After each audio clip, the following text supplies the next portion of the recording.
Hello प्यारे बच्चे, आपका स्वागत है एम्पायर ऑफ आर्ट्स क्लासेस में। हमेशा की तरह मैं इस बार भी आप लोग के लिए क्वेश्चन बैंक का जो सीरीज लेके आया हूँ।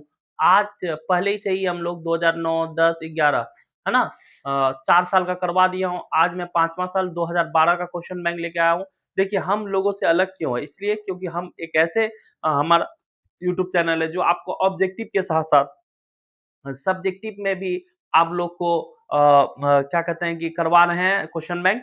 तो प्लीज जरूर जुड़िए हमारे क्लास में। हमारे क्लास को लाइक कीजिए, शेयर कीजिए और सब्सक्राइब कीजिए। कल हम लोग प्यारे बच्चे ज्योग्राफी का क्वेश्चन बैंक का पूरा महामैराथन का क्लास लेकर आने वाले हैं। आप लोग को बहुत मजा आएगा। प्लीज उस क्लास में आप लोगों को जरूर जुड़ना है। तो चलिए हम लोग सही से शुरू करते हैं आज का क्लास। चलिए पहला क्वेश्चन है मेरे प्यारे बच्चे, हड़प्पा सभ्यता का सबसे बड़ा नगर कौन था? याद रखिएगा, हड़प्पा सभ्यता का बड़ा नगर मोहनजोदड़ो था। कौन था बोलो तो मोहनजोदड़ो। अगर कहेगा मृतकों का टीला, याद रखिएगा मृतकों का टीला किसे कहते हैं? मोहनजोदड़ो को कहते हैं। मोहनजोदड़ो की खोज कब हुआ? तो 1922 में हुआ, है ना। याद रखिएगा मोहनजोदड़ो किस भाषा का शब्द है? सिंधी भाषा का शब्द है ना। अगर पूछेगा मोहनजोदड़ो किस नदी के किनारे बसा हुआ था, तो सिंधु नदी के किनारे बसा हुआ। किस नदी के किनारे? सिंधु नदी के किनारे बसा हुआ था, याद रखिएगा। चलिए अगला प्रश्न है मेरे प्यारे बच्चे। नेक्स्ट जो क्वेश्चन है, धम्म महामात्रों को किसने नियुक्त किया था? तो याद रखिएगा चंद्रगुप्त मौर्य नहीं किया था, अशोक ने धम्म महामात्रों को नियुक्त किया था, है ना। धम्म महामात्रों को नियुक्त करने वाला ये कौन था? अशोक। अशोक का शासनकाल 273 बीसी से लेकर 236 ईसा पूर्व तक चला था, है ना। बीसी तक चला था। ये मौर्य वंश के तीसरे राजा थे, आप याद रखिएगा। चलिए अगला क्वेश्चन है मेरे प्यारे बच्चे, हीनयान और महायान का संबंध किस धर्म से है? तो जैन धर्म से नहीं है, बौद्ध धर्म से हीनयान और महायान का संबंध है। आपको याद रखना है हीनयान और महायान का संबंध किस धर्म से है? बौद्ध धर्म से है। आपको अच्छी तरीके से याद रखना, बी नंबर बिल्कुल सही हो जाएगा। अगला क्वेश्चन है, ध्यान सुनिएगा। अकबर निम्न में से किस पर अधिकार नहीं कर पाया? है ना, अकबर कहाँ अधिकार नहीं कर पाया? अकबर जो है, आप याद रखिएगा, अकबर जो है ये मुगल वंश के शासक थे। इनका अकबर का शासनकाल जो है 1556 से लेकर 1605 तक चला था, याद रखिएगा। ये अधिकार नहीं कर पाया था, मारवाड़ नहीं मेवाड़ पर अधिकार नहीं कर पाया था। बी नंबर बिल्कुल सही है। अकबर निम्नलिखित में से किस पर अधिकार नहीं कर पाया? तो मेवाड़ पर अधिकार नहीं कर पाया था, याद रखिएगा। अगला प्रश्न है मेरे प्यारे बच्चे, निम्नलिखित में से कौन मुगल बादशाह को आलमगीर के नाम से जाना जाता है? याद रखिएगा, जहांगीर नहीं होगा, शाहजहां नहीं, आलमगीर शाहजहां नहीं है, औरंगजेब। औरंगजेब मुगल वंश का एक ऐसे राजा थे जिसे आलमगीर के नाम से जाना जाता है। इनका शासनकाल 1658 से 1707 ईस्वी तक चला था, याद रखिएगा। औरंगजेब एक महान शासक थे, है ना। ये उन्होंने उस जमाने के बड़े बड़े आलिम दीन को बुलाकर, बड़े बड़े उलमाओं को बुलाकर, स्कॉलर्स को बुलाकर हदीस की एक किताब लिखवाया था। इस किताब का नाम था आलमगीर नामा। इसीलिए बादशाह औरंगजेब को पूरी दुनिया आलमगीर के नाम से जानता है, याद रखिएगा। अगला प्रश्न है मेरे प्यारे बच्चे, इंडिका और अरसास और इंडिका नामक किताब से हमें किस वंश के बारे में जानकारी मिलता है? अरसास नामक किताब के लेखक कौटिल्य हैं और इंडिका नामक किताब के लेखक मेगस्थनीज है। अगर इन दोनों किताब का हम स्टडी करते हैं, अध्ययन करते हैं, इसके बारे में पढ़ते हैं, तो हमें याद रखिएगा मौर्य वंश के बारे में क्या मिलता है? जानकारी मिलता है। इसी किताब में, इंडिका नामक किताब में लिखा हुआ था, चंद्रगुप्त मौर्य, है ना, पाटलिपुत्र में लकड़ी के बने हुए एक महल में रहते थे। इस महल में जो है 556 कमरे थे। चंद्रगुप्त मौर्य कभी भी एक कमरे में एक दिन से ज्यादा नहीं सोते थे, है ना। जब भी इनको जनता से मिलाने की बारी होती थी, इनको सोने की पालकी में बैठा दिया जाता था। आगे पीछे जो है ना, हाथियों का झुंड और घोड़ों का झुंड होता था, सैनिक जाता था और ये सोने के सिक्के जो है अपने जनताओं में फेंकते थे, याद रखिएगा। अगला प्रश्न की तरफ हम लोग चलते हैं। अगला प्रश्न मेरे प्यारे बच्चे, स्तूप का संबंध किससे? याद रखिएगा, अगर आपको स्तूप पूछे, हीनयान और महायान पूछे, धम्म पूछे, तो आपको याद रखना है स्तूप का संबंध मेरे प्यारे बच्चे बौद्ध धर्म से है ना। स्तूप का संबंध किस धर्म से है? बौद्ध धर्म से, आप याद रखिएगा। चलिए अगला क्वेश्चन है मेरे प्यारे बच्चे, एलोरा एवं कैलाश मंदिर का निर्माण किस शासक ने कराया था? ये क्वेश्चन पूछा गया है। चोल ने नहीं कराया, पल्लव नहीं कराया, है ना, चालुक्य ने नहीं कराया था, राष्ट्रकूट ने एलोरा में कैलाश मंदिर का निर्माण कराया था। यह शिव भगवान का मंदिर है। अगला प्रश्न है मेरे प्यारे बच्चे, बाबर की आत्मकथा का नाम क्या है? याद रखेगा, है ना, बाबरनामा, है ना, नहीं है, तुजुके बाबरी है। याद रखिएगा, बाबर की आत्मकथा का नाम तुजुके बाबरी है ना, याद रखिएगा। इसको तुर्की भाषा में लिखा गया था। किस भाषा में लिखा गया था? तुर्की, है ना, याद रखिएगा। अगला क्वेश्चन है आईने अकबरी। आईने अकबरी किताब को 5 भागों में बांटा गया है। आईने अकबरी के प्रसिद्ध ग्रंथ है ना, आईने अकबरी के लेखक कौन है? तो याद रखिएगा, आईने अकबरी के लेखक अबुल फजल है ना, प्रसिद्ध ग्रंथ है। किसकी रचना है? अबुल फजल के द्वारा लिखा गया। यह किताब को फारसी भाषा में लिखा गया था। किस भाषा में? फारसी भाषा में लिखा गया था, याद रखिएगा। चलिए अगला प्रश्न है पानीपत का प्रथम युद्ध कब हुआ था? याद रखिएगा, पानीपत का प्रथम युद्ध जो है, अलिंदा, पानीपत का प्रथम युद्ध हो गया था। पानीपत का प्रथम युद्ध जो है ना, 1526 ईस्वी में हुआ था। पानीपत का दूसरा युद्ध जो है 1556 ईस्वी में हुआ था। पानीपत का तीसरा युद्ध 1761 ईस्वी में हुआ था, याद रखिएगा। चलिए अगला प्रश्न है मेरे प्यारे बच्चे, ध्यान सुनिएगा। हो गया, हो गया। विजयनगर का महानतम शासक कौन था? तो विजयनगर का महानतम शासक जो है, याद रखिएगा, कृष्णदेव राय था। क्या नाम था बोले तो? कृष्णदेव राय। इनका शासनकाल 1509 से लेकर 1529 तक इनका शासनकाल चला था। ये अपने नाम के आगे क्या लगाते थे? राय लगाते थे। विजयनगर साम्राज्य की स्थापना 1336 ईस्वी में हरिहर हरिहर बुक्का ने किया था। विजयनगर साम्राज्य का सबसे महानतम राजा, सबसे प्रतापी राजा जो है वो कृष्णदेव राय था। इन्होंने अमुक्त मालियत और जजवंती कल्याणम नामक 2 किताब लिखा था, आपको याद रखिएगा। अगला क्वेश्चन है मेरे प्यारे बच्चे, वास्को डी गामा भारत कब पहुंचा? तो याद रखिएगा, वास्को डी गामा 17 मई 1498 ईस्वी को भारत के कालीकट नामक स्थान पर कहां पहुंचा था? कालीकट, याद रखिएगा, कालीकट नामक स्थान पर भारत पहुंचा था, याद रखिएगा। चलिए अगला क्वेश्चन है 17 मई 1498 ईस्वी को, 17 मई 1498, याद रखिएगा, ये नंबर बिल्कुल सही हो जाएगा। चलिए गोपुरम, देखिए विजयनगर साम्राज्य में जो मंदिर होता था, इस मंदिर के आगे जो है ना बड़ा सा गेट लगा होता था ना, बड़ा सा क्या होता था? बड़े बड़े गेट होते थे, है ना। इसको प्रवेश करने से पहले इस गेट को टपना पड़ता था। तो गोपुरम का संबंध किससे? गाय से नहीं है, नगर से नहीं है, व्यापार से नहीं। याद रखिएगा, विजयनगर साम्राज्य में जो मंदिर होता था, उस मंदिर के ऊपर बगल में जो ना एक दरवाजा होता था, बड़े बड़े दरवाजे होते थे, उसको टपना पड़ता था, उसे हम क्या कहते हैं? गोपुरम कहते हैं, याद रखिएगा। अगला क्वेश्चन है आईने अकबरी को कितने भागों में, अगर भूमि पूछता तो आईने अकबरी के अनुसार भूमि को 4 भागों में बांटा गया, लेकिन यहाँ आईने अकबरी पुस्तक है, इस पुस्तक को 5 भागों में बांटा गया, बाकी सब गलत है, याद रखिएगा। आईने अकबरी पुस्तक को 5 भागों में बांटा गया, डी नंबर बिल्कुल सही हो जाएगा। हाँ, अब आ गया औरंगजेब ने अपने जीवन का अंतिम समय किस भाग में बिताया था? याद रखिएगा, औरंगजेब ने अपने जीवन का अंतिम समय दक्षिण भारत में बिताया था। किस भारत में बिताया था? दक्षिण भारत, है ना। 1707 ईस्वी में यहीं पे इसकी मृत्यु हो गई औरंगजेब सर की, याद रखिएगा। औरंगजेब के बारे में और भी एक बात बता दें आप लोग को, इनको जो है ना मराठा साम्राज्य बाजीराव जो है ना, इन्होंने क्या किया था? बहुत ज्यादा परेशान किया था, याद रखिएगा। एक मराठाओं ने इनको बहुत ज्यादा परेशान किया था, याद रखिएगा। अगला क्वेश्चन है शेख सलीम चिश्ती का दरगाह कहाँ? सलीम चिश्ती का शेख मोइनुद्दीन चिश्ती का दरगाह कहाँ? आगरा में नहीं है, दिल्ली में नहीं है, अजमेर में। तो उसके बाद अगर पूछा निजामुद्दीन औलिया का दरगाह कहाँ है? तो दिल्ली में। शेख सलीम चिश्ती का दरगाह कहाँ है? तो आगरा में है। निजामुद्दीन औलिया का दरगाह कहाँ है? तो निजामुद्दीन औलिया का दरगाह अजमेर में। माफ कीजिएगा, मोइनुद्दीन चिश्ती का दरगाह कहाँ है? तो अजमेर में है। निजामुद्दीन औलिया का दरगाह दिल्ली में है। शेख सलीम चिश्ती का दरगाह आगरा में। अगला क्वेश्चन है भारत में रेलवे की शुरुआत कब हुआ? भारत में रेल की शुरुआत कब हुआ था? याद रखिए 1753 नहीं, 1973 नहीं, याद रखिएगा 1853 में, है ना। भारत में रेलवे की शुरुआत कब हुआ? 1853 में हुआ था, याद रखिएगा। अगला क्वेश्चन है मेरे प्यारे बच्चे, जलियांवाला बाग हत्याकांड किस वर्ष हुआ? जलियांवाला बाग हत्याकांड 13 अप्रैल 1919 ईस्वी को जलियांवाला बाग हत्याकांड हुआ था। आप लोग को पता ही है, तो कहेगा जलियांवाला बाग हत्याकांड कब हुआ? 13 अप्रैल 1919 को हुआ था। अगला क्वेश्चन है मेरे प्यारे बच्चे, गेटवे ऑफ इंडिया का निर्माण कब हुआ? तो Gateway of India, India Gate हो, गेटवे ऑफ इंडिया का निर्माण 1911 ईस्वी में हुआ था, याद रखिएगा। गेटवे ऑफ इंडिया कहाँ है? तो गेटवे ऑफ इंडिया मुंबई में, याद रखिएगा, मुंबई में है। इसे इंडो सार्वसैनिक शैली में क्या किया गया था? बनाया गया था। अगला क्वेश्चन है निम्नलिखित में से किस प्रकाशन अब्दुल हिलाल के द्वारा मौलाना अबुल कलाम की आजाद के निम्नलिखित में से किसका प्रकाशन अबुल कलाम आजाद ने किया था? तो याद रखिएगा, न्यू इंडिया नहीं, अल हिलाल नामक पत्रिका के संपादक कौन है? मौलाना अबुल कलाम आजाद हैं, याद रखिएगा।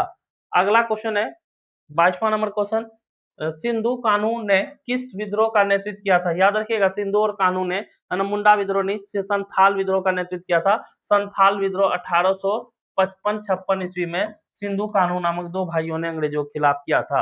आप लोग को याद ही होगा। अगला क्वेश्चन है, भारत में अस्थायी बंदोबस्त व्यवस्था को लागू किसने किया था? अस्थायी बंदोबस्त व्यवस्था, भारत में अस्थायी बंदोबस्त कहाँ लागू हुआ था? तो याद रखिएगा, बंगाल बिहार, याद रखिएगा, बंगाल बिहार और असम में अस्थायी बंदोबस्त व्यवस्था लागू हुआ था। यहाँ तो ये ऑप्शन क्या हो जाएगा? बंगाल हो जाएगा, बाकी सब चीज क्या है? गलत है। तो अस्थायी बंदोबस्त व्यवस्था 1793 ईस्वी में लॉर्ड कॉर्नवालिस ने बंगाल बिहार और उड़ीसा में क्या किया था? लागू किया था। आपको पता ही है। चलिए अगला क्वेश्चन है मेरे प्यारे बच्चे, ध्यान सुनिएगा। स्वतंत्र भारत के पहले गवर्नर जनरल कौन थे? तो स्वतंत्र भारत के पहले गवर्नर जनरल, याद रखिएगा, लॉर्ड माउंटबेटन सर थे। स्वतंत्र भारत का अगर अंतिम गवर्नर जनरल पूछेगा, श्री राजगोपालाचारी थे। अगला क्वेश्चन है, भारत का संविधान निर्माण होने में कितना समय लगा था? 2 वर्ष 11 माह 18 दिन लगा था। ए नंबर बिल्कुल सही हो जाएगा। भारत के संविधान निर्माण में कितना वर्ष लगा था? 2 साल 11 महीना 18 दिन लगा था।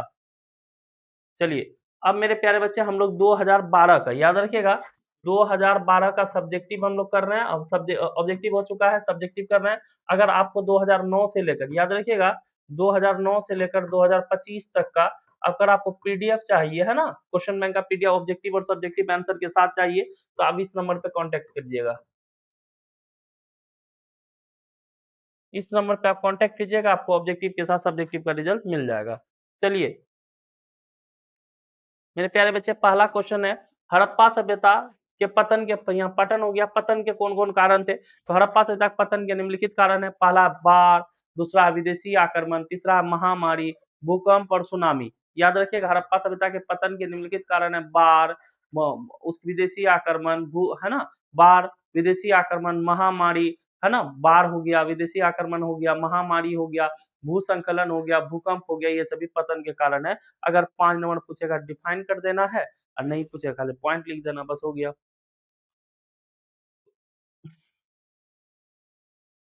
चलिए अगला प्रश्न मेरे प्यारे बच्चे, महावीर स्वामी के उपदेश, महावीर स्वामी का उपदेश बताना। महावीर स्वामी ने लोगों को क्या उपदेश दिया? पहला उपदेश दिया था चोरी ना करना, सदा सत्य बोलना, तो है ना, सदा, याद रखिएगा, सत्य बोलना, चोरी ना करना, है ना, चोरी ना करना, सदा सत्य बोलना, है ना। महावीर स्वामी लोगों को क्या उपदेश दिया? चोरी ना करना, सदा सत्य बोलना, माता पिता की सेवा करना, अपरिग्रह और ब्रह्मचर्य। उन्होंने 5 उपदेश लोगों से दिया था। याद रखिए, महावीर स्वामी का उपदेश चोरी ना करना, सदा सत्य बोलना, माता पिता की सेवा करना, ब्रह्मचर्य, और उसके बाद ब्रह्मचर्य और अपरिग्रह। यानी महावीर स्वामी का अगर उपदेश पूछेगा तो क्या बोलिएगा? महावीर स्वामी के निम्नलिखित उपदेश है, नंबर 1 चोरी ना करना, नंबर 2 सदा सत्य बोलना, नंबर 3 माता पिता की सेवा करना, नंबर 4 अपरिग्रह यानी संपत्ति न रखना, नंबर 5 ब्रह्मचर्य। यानी ये 5 उपदेश महावीर स्वामी ने लोगों को दिया था, आपको याद रखना है। चलिए अगला प्रश्न की तरफ हम लोग चलते हैं। सूफीवाद से आप क्या समझते हैं? याद रखिएगा, सूफीवाद से आप क्या समझते हैं? सूफी अरबी भाषा का शब्द है जो सफा से बना है, जिसका मतलब ऊन होता है। क्या होता है? ऊन। जब कोई व्यक्ति अल्लाह के इबादत में लीन हो जाता है तो उसे सूफी कहते हैं। यही भावना मेरे प्यारे बच्चे सूफीवाद कहलाता है, आपको याद रखना है। जब कोई व्यक्ति, है ना, सूफी अरबी भाषा का शब्द है जो सफा से बना है, जिसका अर्थ क्या होता है? ऊन होता है। जब कोई व्यक्ति अल्लाह की इबादत में लीन हो जाता है तो उसे सूफी कहते हैं। यही भावना क्या कहलाता है, बोलो तो?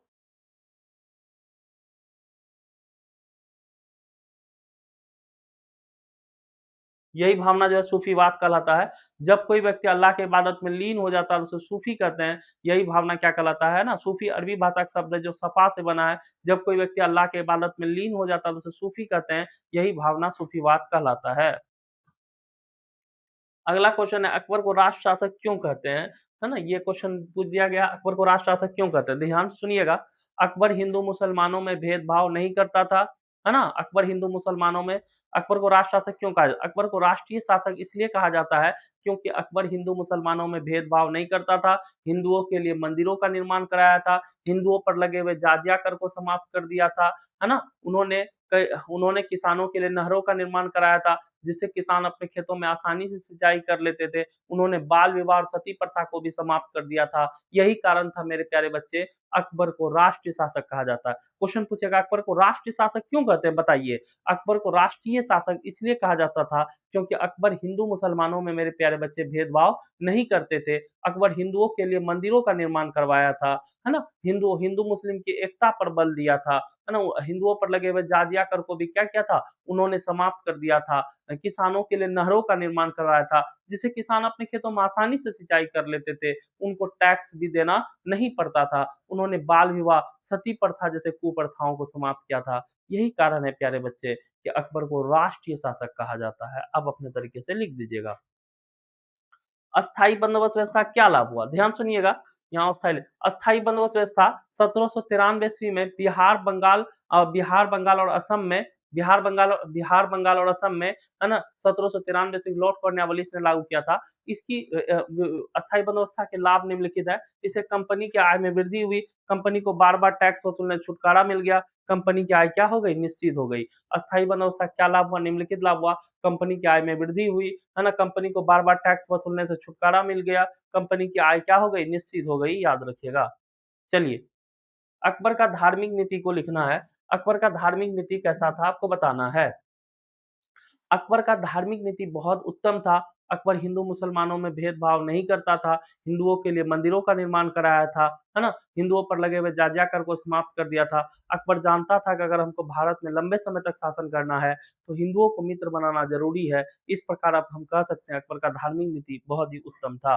अगला क्वेश्चन है, दीन ए इलाही से आप क्या समझते हैं, ध्यान सुनिएगा। दीन ए इलाही एक धर्म था, इसे 1581 ईस्वी को, दीन ए इलाही क्या था, दीन ए इलाही एक धर्म था, इसे अकबर ने 1581 ईस्वी में चलाया था, है ना। इस धर्म को मानने वाला पहला और अंतिम व्यक्ति बीरबल था। इस धर्म में अकबर ने कहा था कि मैं अल्लाह का भेजा हुआ नबी हूँ, है ना, याद रखिएगा। और सभी धर्मों से अच्छी बातें इस धर्म में क्या किया गया था, जोड़ा गया था। दीन ए इलाही क्या था, दीन ए इलाही एक धर्म था, इसे अकबर ने 1581 ईस्वी में चलाया और कहा कि मैं अल्लाह का भेजा हुआ नबी हूँ। इस धर्म को मानने वाला पहला और अंतिम व्यक्ति बीरबल था और इस धर्म में सभी धर्मों की अच्छी बातों को क्या किया गया था, लिखा गया था। दीन इलाही एक धर्म था, इसे अकबर ने 1581 ईस्वी में चलाया था, है ना। दीन इलाही एक धर्म था, इसे अकबर ने 1581 ईस्वी में चलाया था, जिसमें अकबर ने कहा था मैं अल्लाह का भेजा हुआ नबी हूँ। इस धर्म को मानने वाला पहला और अंतिम व्यक्ति बीरबल था। कौन था बोलिए तो, पहला और अंतिम व्यक्ति बीरबल था, है ना। और इस धर्म में सभी धर्मों की अच्छी बातें को लिखा गया था। चलिए अगला क्वेश्चन है, भक्ति आंदोलन का समाज पर क्या प्रभाव पड़ा। भक्ति आंदोलन का समाज पर निम्नलिखित प्रभाव पड़ा। भक्ति आंदोलन समाज में छुआछूत खत्म हो गया, भक्ति आंदोलन से ब्राह्मणवाद खत्म हो गया, भक्ति आंदोलन से हिंदू मुस्लिम की एकता बढ़ा, भक्ति आंदोलन से समाज में बहुत सारी जो कुरीतियां थी, बुराइयां था, उसको क्या किया गया, समाप्त किया गया। इसको लिख दीजिएगा। 1857 की क्रांति के कौन कौन से कारण थे। 1857 की क्रांति के निम्नलिखित कारण था, तत्कालीन कारण, सैनिक कारण, सामाजिक कारण, आर्थिक कारण, धार्मिक कारण। मेरे प्यारे बच्चे अगर 5 नंबर पूछे, सैनिक कारण, आर्थिक कारण, राजनीतिक कारण, धार्मिक कारण, उसके बाद ये सब अगर 5 नंबर में पूछेगा तो आप इसको डिफाइन कर दीजिएगा, नहीं तो पॉइंट ही लिख दीजिएगा। अगला क्वेश्चन है, सविनय अवज्ञा आंदोलन के बारे में बताइए। सविनय अवज्ञा आंदोलन पर टिप्पणी लिखे, ध्यान सुनिएगा। सविनय अवज्ञा आंदोलन की सविनय अवज्ञा आंदोलन से आप क्या समझते हैं। सविनय अवज्ञा आंदोलन में हुआ क्या था, अंग्रेज सरकार के द्वारा नमक की खेती पर प्रतिबंध लगा दिया। कुछ गुजरात के किसान थे, उनकी आजीविका, उनका पालन पोषण बच्चों का वो नमक की खेती करके ही होता था। वो एक किसान, सभी किसान भागते हुए महात्मा गांधी के पास साबरमती आश्रम गए और महात्मा गांधी को सारी बात बताया। तो महात्मा गांधी अपने 78 साथियों के साथ साबरमती आश्रम से चलना प्रारंभ किए। 24 दिन चलकर 250 किलोमीटर की यात्रा पूरा करने के बाद वो डांडी पहुंचे। वहां उन्होंने नमक बनाकर नमक कानून को तोड़ा। इसे ही डांडी यात्रा या सविनय अवज्ञा आंदोलन के नाम से जानते हैं। मेरे प्यारे बच्चे, ये 2012 का हम लोग क्वेश्चन बैंक करवा रहे थे, जिसमें ऑब्जेक्टिव और सब्जेक्टिव आप लोग को सब चीज करवाए, है ना। ध्यान सुनिएगा। अगर आपको इसका पीडीएफ चाहिए तो मेरा एक नंबर है 8709889091 पे आप कॉल कर लीजिए, मैसेज कर लीजिए, व्हाट्सएप मैसेज कर दीजिए, आपको जो है इसका पीडीएफ मिल जाएगा। अल्लाह हाफिज, जय हिंद, जय भारत।